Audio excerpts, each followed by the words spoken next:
This is KUGAN CASSIUS for Apple TV in association with Macklin's Gym Bar. It does feel like How many chins have I got there from that angle? Oh, Count them. 3. Okay, let me do this. Is that better? That's better. Yeah, That's cheers, a better mate. angle Thanks, for you. mate. I'm leaving all this in. Cheers. Feels like I'm interviewing you a lot recently. Feels like we're spending a lot of time Well, together. we went through that period, didn't we, of not many interviews. Yeah. And everyone started saying we'd fallen out, something was wrong, and now we're probably doing too many. Can't have it both So you're ways. going to probably find the views are going to start going. Depends what you talk about. I've always told you this. But I don't. The difference is I'm not looking for views. No, but you're looking for views. No, from I'm looking for good stories. AKA views. To entertain, people want gossip. AKA views. People the want bottom gossip. line for you is all about views. Delivering numbers. Well, do you understand about delivering I hate numbers? people like that. Do you understand about delivering numbers? Of course I do. I'm just an accountant. Ratings. I'm going to come here a bit because you're a bit. That's a lot better. Is it? Right. First of all, three very good headlining fights. Let's talk about Smith against Mohoumadi. We know about Mohoumadi from his fight with the Gal. Also lost to Sedge-Locker. Not that I've seen that fight, so I don't want to mention that. But direct route here. He wins this. He's mandatory. Correct. If he beats Mohoumadi, will you search for that mandatory to be installed? The mandatory is due in September.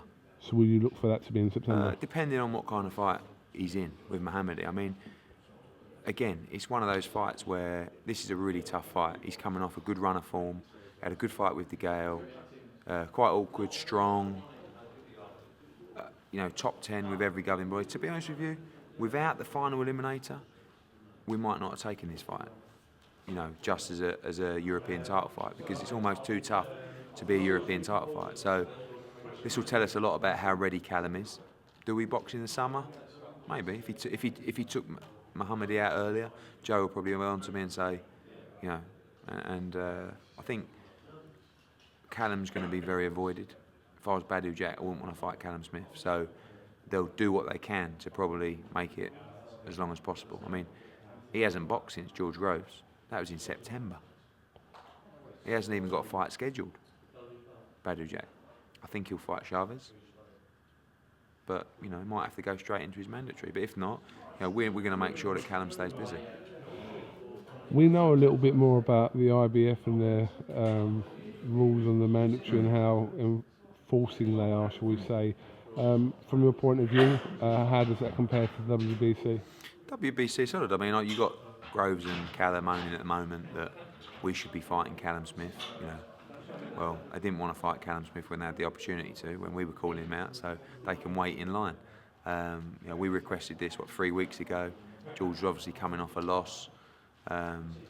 We've requested final eliminators for Callum Smith against Sedge-Locker, Rebrasse and Fielding. All were in the top 10. So we're due our chance now. And the WBC is solid. It all, to give you an insight, a lot of it is to do with, the job that we do. Because we've got to stay on these people. If you're weak and you don't push for what you want and what you feel you deserve, same as anything in life, you're not going to get what you want. So if we beat Mohoumadi and we become a mandatory, we're on them non-stop. Right, call it. Call the mandatory now. Oh, well, it's in September. As soon as that day comes, boom, send the letters out, start negotiations. You just got to keep harassing. And persistence always pays off.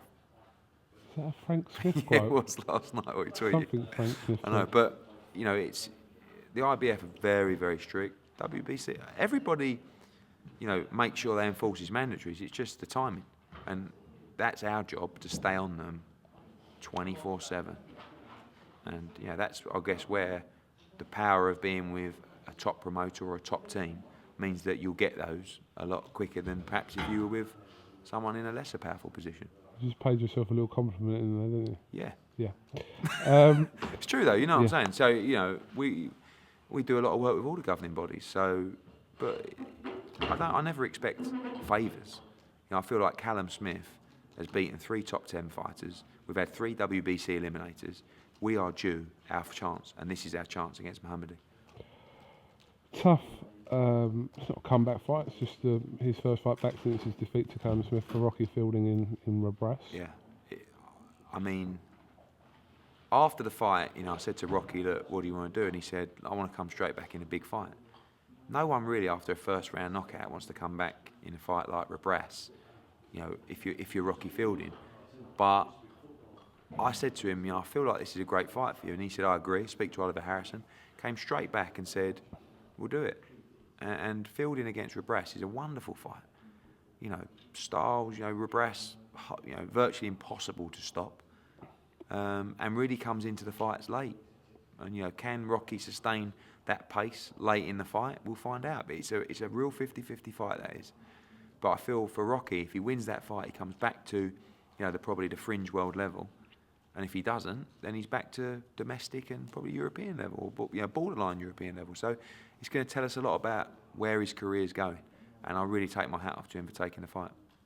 Manny, your word, you did tell Sean Dodge-Fratter after the fight with Cardell that he would get his rematch, and April the 2nd he is getting his rematch. So yeah, not just a man of my word, but I think Scotty deserves a lot of credit as well. It was a tough fight, a lot of facial injuries for Scotty in that fight. I think 3 really bad cuts.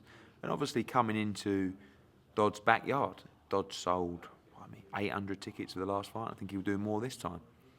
And I think that really, it was difficult for Scott to take in such a short period of time. He'd never been involved in an atmosphere like that before, and I think it affected him. Not taking anything away from Dodd, but I think Cardell was disappointed. I expected him to beat Dodd well on that night. But just in that press conference there, totally different Sean Dodd. It was like the last press conference for the fight, Sean was saying, Eddie, I can't thank you for this opportunity enough. I can't believe I'm fighting for the British title. Attitude. Oh, I'm on Sky. Yeah. Oh, now it's, what, thanks again. But I'm telling you now, I believe I will win, and I will win on April the 2nd. It's a great fight. One of the fights of the year last time. 3 really top title fights on this bill on April the 2nd. Who else can we expect to see on the undercard? Got Tom Doran will be in a big fight for him. You've got Scott Fitzgerald, our Commonwealth Games. He's going to debut on Quig Frampton. He's going to fight here. Tom Farrell, Ryan Mulcahy, another 3 or 4 young Liverpool lads. So it's going to be a top bill. And I think we sold out against Rocky Fielding, and I know we're going to do 6, 7 here. Do we do the lot? And I think a lot will tell us about how big Callum is now. I think the traction we're seeing is Callum's becoming a real big name in the city and in British boxing. So we're looking to sell it out again. What did you make of Joe Gallagher's comments about George Groves?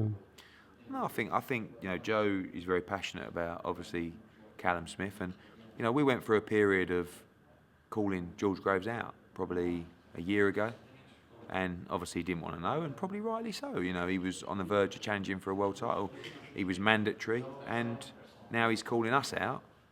But we're about to become mandatory, so we're focusing on fighting Badu Jack. And listen, Callum Smith against George Groves is a great fight, but hopefully it will be when Callum Smith's WBC champion. I want to make Groves against Murray. Still the fight I want to make. And it's great to see George Groves back. And listen, he says things that ruffle people's feathers.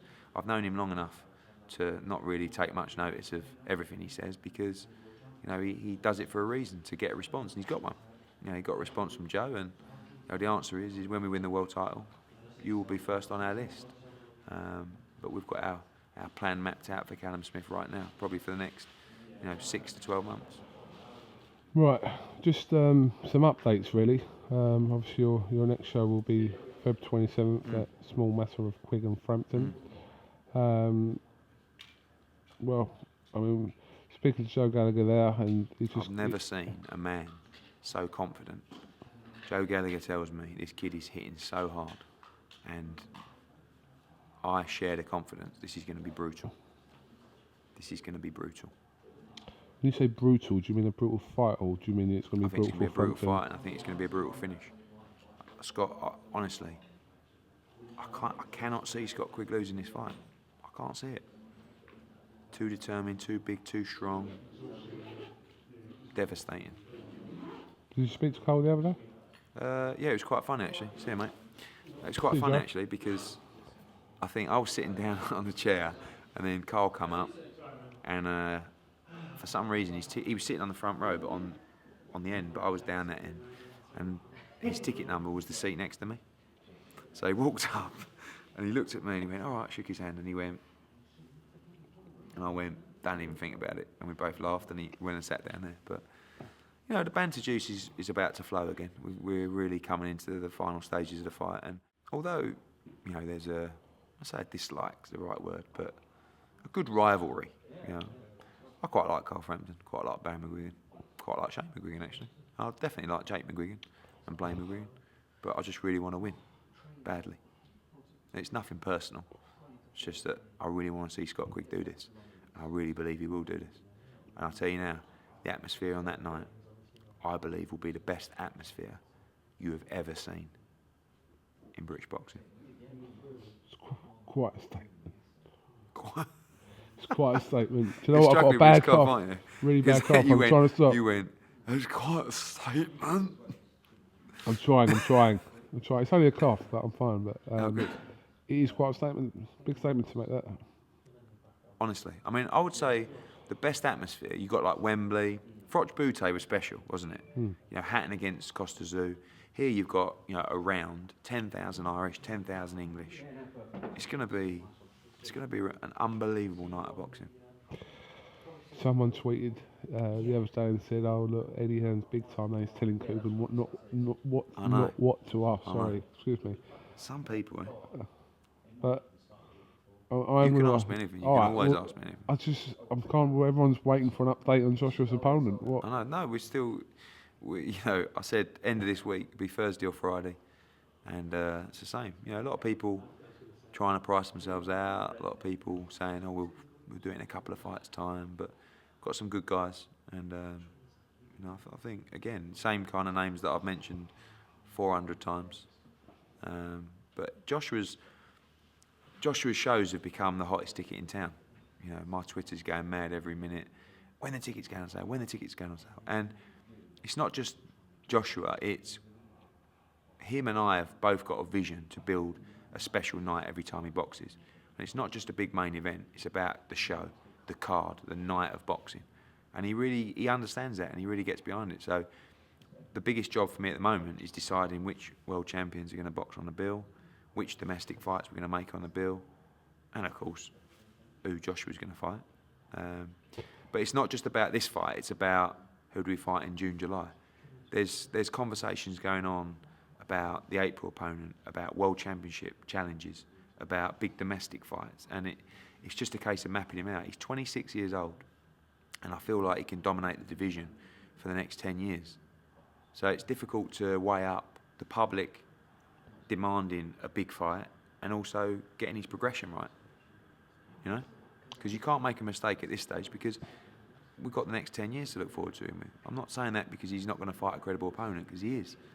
But, you know, we could jump into Fury, Hay, Charles Martin, these kind of things.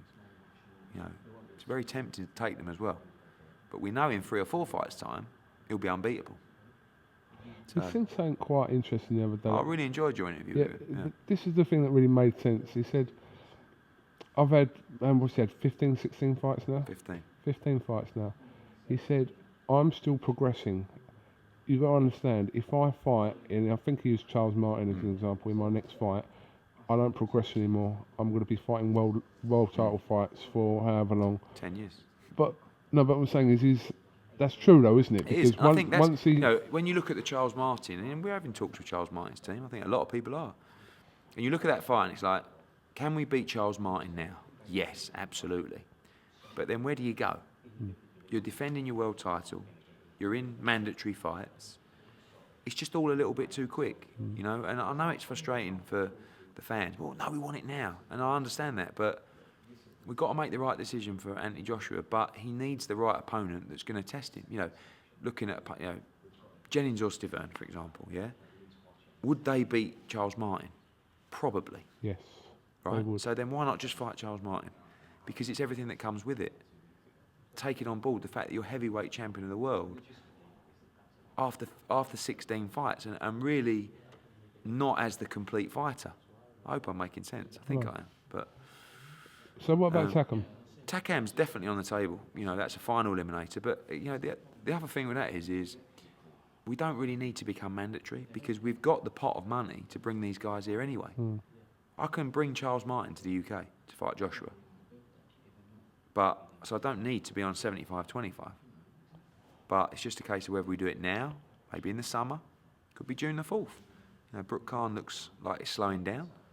So... Hang on, what? What did you just say? Well, you know it is, because I've told you. So don't try and act surprised. That was my surprise. No, What? Listen. What? Yeah, no, look, it's frustrating, you know. I think last Friday, I really felt like we're getting some nice movement here. And I felt like they wanted the fight, but I think they're going to take another fight. And I think June the 4th, we might have to find another fight for Wembley. Are you definitely going to have a fight at Wembley? No, don't have to. God. See, I don't know, you're like a tease, aren't you? Not a tease, I'm just telling you the truth. Well, At no, different the other- junctions the throughout other the whole day it was negotiation. edging closer, now Well, it it's was. slowing Spoke down. to him on Friday, spoke to Heyman's team, look, we want to make this fight. They wanted us to pull out the Bizier fight and effectively vacate the IBF title. And we're not doing that because we pull out the Bizier fight and then the Khan fight, he gets injured or it never happens. We're left holding our dicks. Yeah. So we're not going to do that. So, I don't know, maybe he just didn't want the fight in the first place. So, are you ruling it out?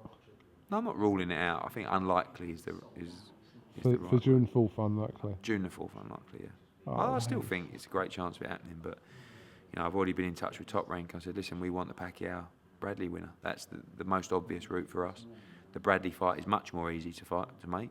But even if Pacquiao wins, unless he fights Mayweather, it's a chance for him to win another belt, isn't it? But we've got to find that big fight for the summer, and get Bizier out of the way on March 26th, and then onwards and upwards to that. Oh, God. Sorry. You have to speak to Mr. Khan. It's not really what we wanted to hear. I know. We're ready to give the public what they want. But yeah, I read actually, it was on Twitter yesterday, that there are rumours of Khan being in a massive fight. Yeah, I don't think he's going to fight Danny Garcia. Yeah, not the Garcia Could be fight. Cotto, could be Canelo. I don't know. It's not my business. Alright. It's frustrating because the Brook fight is still the biggest financial fight out there for him. But again, if he loses to Cotto or Canelo, it doesn't really matter, does it? If he loses to Kell Brook, he'd have to sign off from Twitter. Okay. Well, Eddie, I probably won't speak to you for a little while now. Cheers, mate. Let's get back to... I'm staying. Are you? What for? I'm staying with Anthony. Oh, right. You got... Oh, what is it? Oh, dairy workout or something? No, we're going to Arsenal. We're going to the football. Oh, yeah. Well, who are they playing? Southampton. So you're staying in Liverpool, but you're I'm going to Arsenal, getting the Southampton. train. I'm getting the train. Is Arsenal Southampton at Goodison Park? No. So I'm getting the train to Euston. Is Darren going to drop me off at Emirates? Probably. Would he? You get him to do everything else. You're going to drop me off at Emirates? The driver's now saying, wind it up. I mean, have you ever known a driver to say, wind it up? You know what I mean? We've got to get a move on. We've got to get a move on. I mean, we're also worried about Darren's clothing. I think clothing's the least of his problems. We thought it's only right, tie, one of those little hats. Should we introduce Darren? I want him. I think you should do a separate video with Darren at another time. But I think I want him to, because of the status of IFL TV at the moment and the numbers of views, that he should be opening the door for you and tipping that and saying, KUGAN, opening the door. He does do me quite a few favours, actually. Does he? Well, that's another story. He does. But All right, Eddie Hearn, thank you very much for talking to IFL TV, and we'll catch up with you soon. Are you going away? I'm going to the Super Bowl.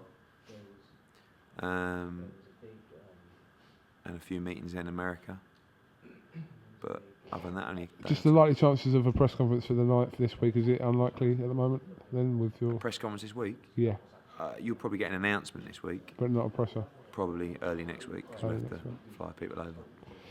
All right, cheers, bruv. Cheers, bruv. Sweet, yeah? Yeah, sweet.